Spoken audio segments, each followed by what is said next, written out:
Hello and welcome. Shereece Sanchez is a garden evangelist and agriculture instructor with Safe to Serve International Ministries and the Three Angels Academy. Her experience with farming began as a young child growing up in Jamaica.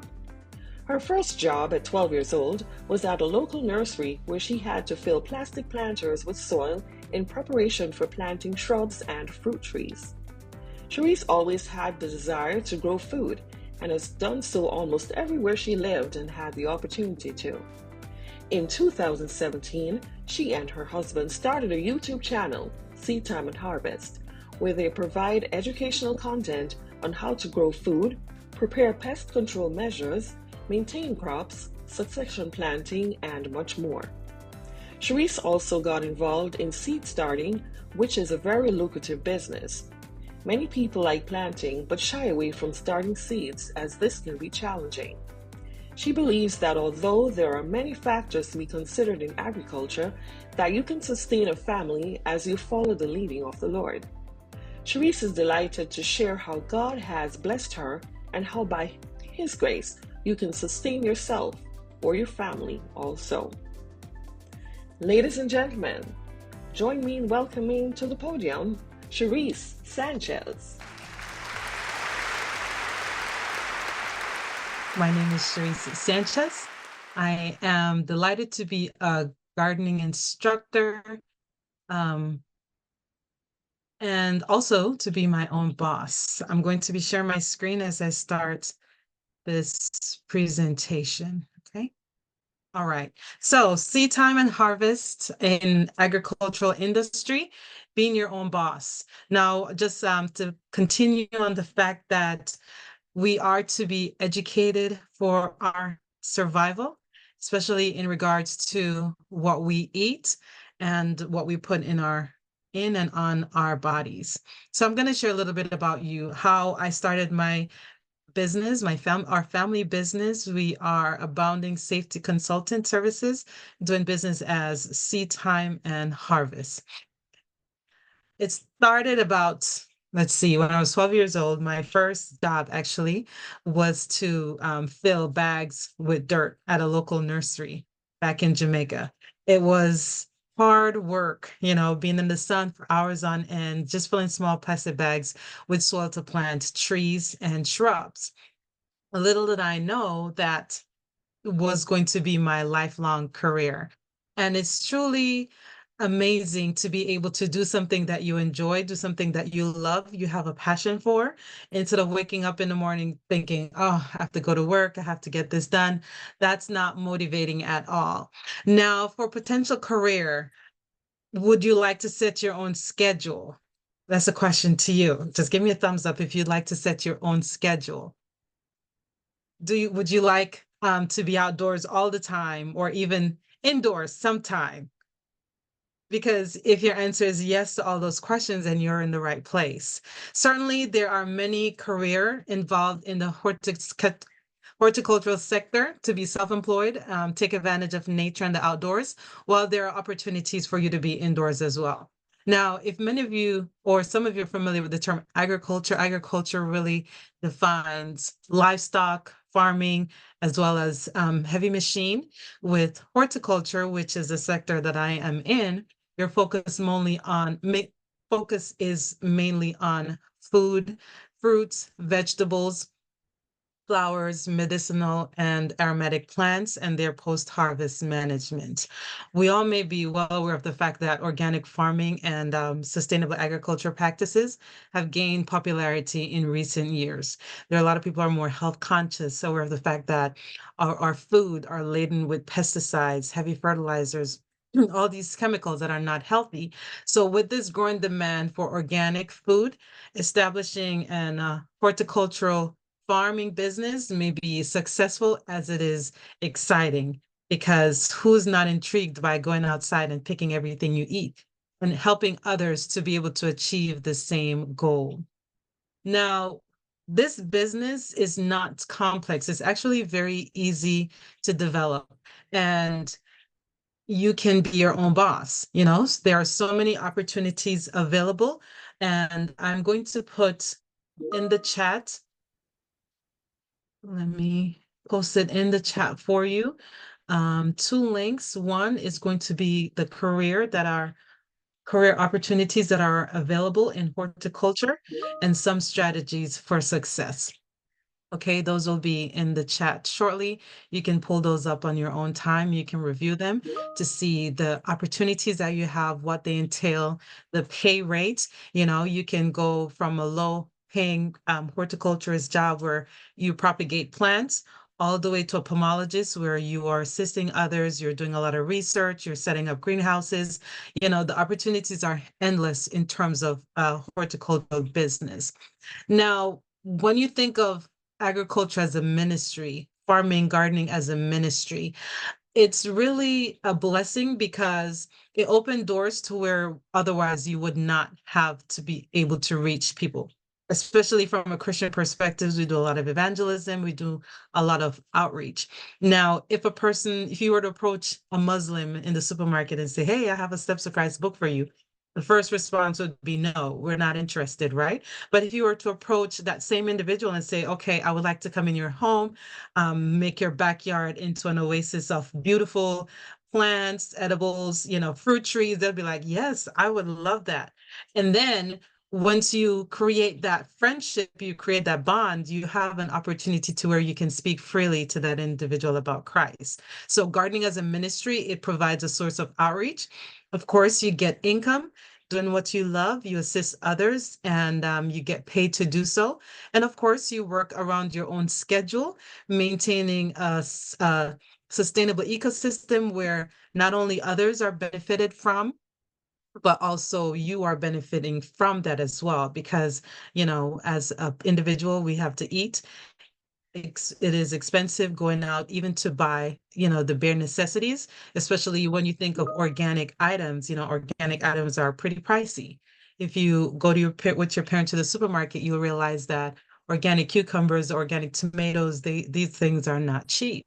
And these are things that we eat often. Okay. So if you are able to have your own backyard laden with these items, then, it's a cost saving benefit for you as well. Now, how we started out is, of course, I started at a young age farming. My grandfather was a farmer. He was actually a chocolate in terms of the plant. He was a chocolate and banana producer, and he had several acres in Jamaica where he would plant and grow items.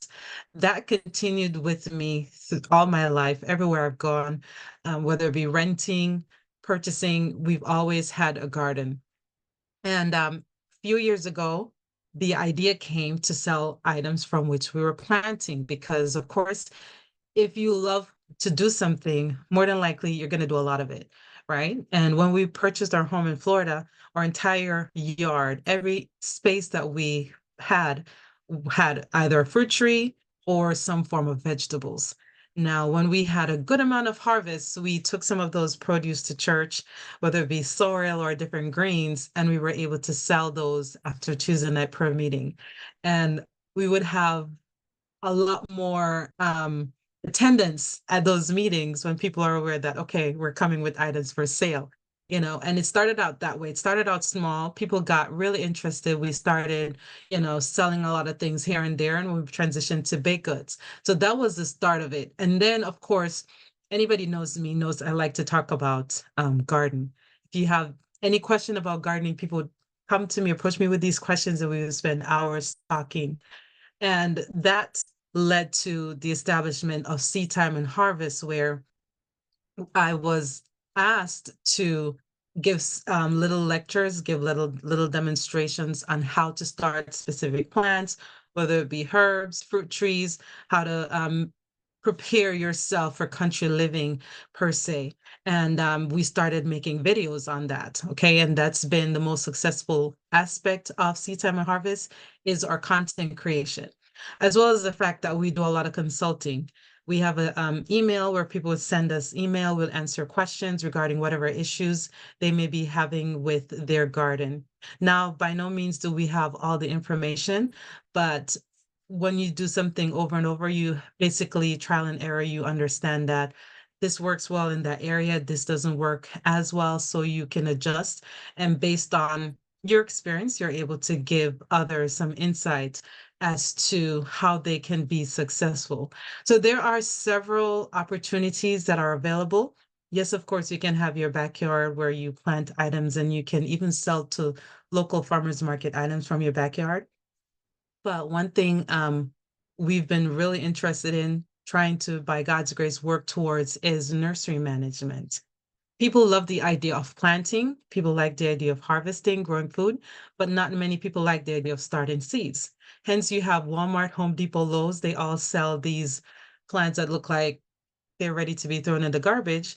But people go and they'll buy starter plants. If you think about it, 6 plants for $3 versus buying a pack of seed with 100 seeds for $1.30 or $2. Depending on what type of seeds you buy, they can be expensive. So nursery stock production has gained a lot of popularity. A lot of people, horticulturists, they are involved in nursery stock because for the fact that the consumer would come at the beginning of the growing season, they would buy 6 cell trays of plants for $5, $6, and they would go home and plant them. Oftentimes they're not successful, so they will have to go back to the nursery and purchase those 6 cells. Now, as a business owner, understanding the cost that it takes to make those 6 cells versus how much profit you would get just by selling a few of the items, that would be an area of interest. You can buy a pack of seeds with 100, 250 seeds. You can get some containers. You can use water bottles. You can be creative and make it organic. You can market those small items and you can make a good profit, right? So that's a good area in terms of business opportunity, starting small plants. You have greenhouse where you do floriculture. That's also gaining popularity because, whenever you drive by a person's home, the first thing you see on their front porch would be flowers. People are attracted to flowers, especially during the springtime. If you have a greenhouse and you can practice floriculture, that would be a successful business as well. Tree planting, when you do certain propagation to have a large amount of fruit trees just from one plant, that will be a successful adventure. Nursery, turf, lawn, golf course, these are all areas of opportunity within the horticultural sector. Now, is this for everybody? No, there are certain qualities that you will need to make a business successful, whether it be in agriculture or what have you. Have a scientific mindset. When you look at plants, when you look at pests and disease, what comes to your mind? Is it solution based? Are you gonna run to the store and buy your own sprays, chemicals? All these things are gonna think of ways to make your own. Baking soda, vinegar, pepper, these are all things that can be used for pest control, for disease management. Okay, do you have a concern for the environment? Thinking about all the chemicals that are being leached in the waterway, all the unhelpful things that are coming to our home. Do you have an interest in nature? Do you have keen observation? Do you have love for plants, physical fitness, tremendous patience, and the ability to work in difficult weather? All these things would make you a good horticulturist. Even heeding the instructions that God has given, taking our families out of the cities into countries where you can raise your own provision.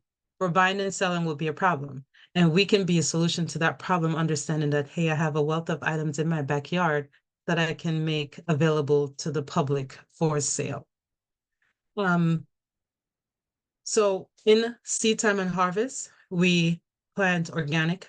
We do organic gardening. We assist others. And when possible, we sell our produce. Going to talk a little bit more on how our journey began, our timeline. So success is a journey, not a destination. If in agriculture, it's consistent. Yes, you plant certain things, and for a month, 3 months, you may have a successful harvest. But once that harvest ends, your job still continues. There's a consistent process, always planting, always looking for opportunities so that you can be successful. So in 2017, again, we started sharing what we loved. We started doing videos and recording those videos, putting them up on YouTube, Facebook. We have good feedback. We have a good the amount of views that we get from our videos. And the idea is to assist others to start their own garden. Along with the garden startup, we benefited from it financially, doing consulting, doing teaching, and we traveled to people's home to get their garden established. About 80% of what we do consists of content creation. We record, we plant, we do. And then about 20% involves garden startup. The most profitable aspect of our business would be the garden startup. Why? Because the pay is a lot better. Now, again, people like the idea of gardening. They like the idea of having plants in their backyard, but not a lot of people like the idea of doing that. When you think of the elderly community, they suffer a lot in terms of physical ability to get things done. Now, gardening, yes, you can put a garden plot directly on the ground. You can have rows of items directly on the ground, or you can have raised beds. You can plant in containers. The methods, you have a wide range of methods that you can use to start a garden. With the elderly community, we consider, okay, they're not able to bend down a lot to go directly on the ground to start plants or to maintain a garden. So we think of raised bed. So my husband and I, we marketed the idea of going into individuals' backyard. We set up 1 or 2 raised bed, depending on the family size. We get them started with their garden, and in return, we get paid for that. The pay can range from $150 a day to $750 a day, right? And you can get a garden set up within 3 or 4 hours. If you have help, you can do several gardens in a day. Okay. What that entails is we create a plan. First, we go to the individual's home, analyze the space situation. We look at the sun because your plants need full sun. We identify an area that gets 6 to 8 hours a day. Once we do that, we identify, okay, what do you like to eat? Not everybody likes the same thing. Don't plant things that you don't like to eat because it's just going to get thrown in the trash. Once we identify what they eat, then we think, okay, is it practical for me to do this in a raised bed? Do I need a raised bed, an area to plant some trees? Once that is established, then we start putting things on paper. We identify whether they want to purchase the plants from the local store or they would want us to start the plants for them. All these things you would factor into your cost. If you have to start plants for somebody, it's going to affect your time as well. So we say, okay, for me to get plants started, I'm going to need an additional 3 weeks. 3 weeks, most plants are ready to be transplanted. So I get my calendar and I put, okay, I can do your garden next month. And if you have several families that you're assisting that want the same items, that's even better for you. You schedule yourself out so that you can have days when you will get these individuals garden ready. Then you will identify whether they want a raised bed with wood, or they want a galvanized raised bed, or they want their things on the ground. If they need a galvanized planter, then of course we have to order it for them. If they need raised bed, then you can go to your local big box store. You can pick up wood, some screws, you can build a raised bed for them. When you identify the size of the raised bed, then you determine how much soil you're going to need. If it's a lot of raised beds, then they may need a truckload of soil. They can order the soil or you can assist them with that. If it's not a big raised bed, then, of course, we go to the local store and we purchase the soil, peat moss, compost, all these things for them. We set up the raised bed. We bring in the plants, we plant everything out, we water, and we leave them with items growing in their bed. For that, if you are doing about 2 or 3 raised bed, you can say, okay, donation basis. But when you say donation, people may not necessarily give you what you're worth. So for everything you do, you keep your receipts. Whatever costs you use for your the wood, the soil, however much it's for your time, your energy, the seeds, you're going to factor that into the cost for the plants. You're going to add all those up, and then your fee to install your bed. Again, in a single day, you can make from $150 to $750, right? And we found that that was the most lucrative aspect of seed time and harvest, and even your traveling, how long it takes you to get to a particular home to do your garden. You may be able to hit up 2 homes in one day. If you have pending, you have everything already delivered to that location. So that's a good way to give you a good amount of money. And along with that, you can also have things that are in your home that you're already growing, preparing for market, preparing pots for things that you can sell, or even plants that you are able to sell. Right? With our gardening videos, we record all these things that we're doing for people so that others will be aware of what we do and that we can get additional customers that way. It's all word of mouth. If you do an excellent job, people are going to talk about what you do, right? If you do good, then your business is shared that way.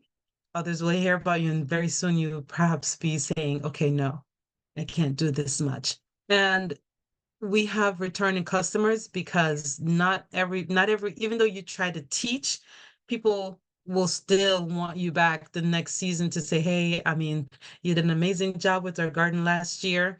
This year we need another garden. We need you to get it started." So we will go in, we would weed everything out, clear out the soil, we restart again, right? So you have a continuous um, customer base. Another aspect is teaching. Right now, I am an agriculture teacher where I teach all the principles of agriculture, what it involves, how to support yourself from the plot to the plow to the harvest to post-harvest in terms of food storage, food preservation, and even building a survival pantry. So there's a wealth of experience, there's a wealth of information that can be shared in terms of agriculture, how to get it started. The easiest way is to do it yourself, right? There are a number of suppliers of nursery and garden service, and the need is quite large. So this is something that you're interested in, the first thing I would tell you to do is get some soil and start planting. If you're not able to do so, then you can do summer jobs where you will go to a local nursery and volunteer your services. Just by volunteering, you can get a wealth of information regarding plants, regarding pest and disease management, regarding, everything there is to know about seeds. There are internships available. There are lots of plants. Even when you go to Home Depot, you can ask to volunteer there, even just to go there and water. You will learn from the garden experts there as well.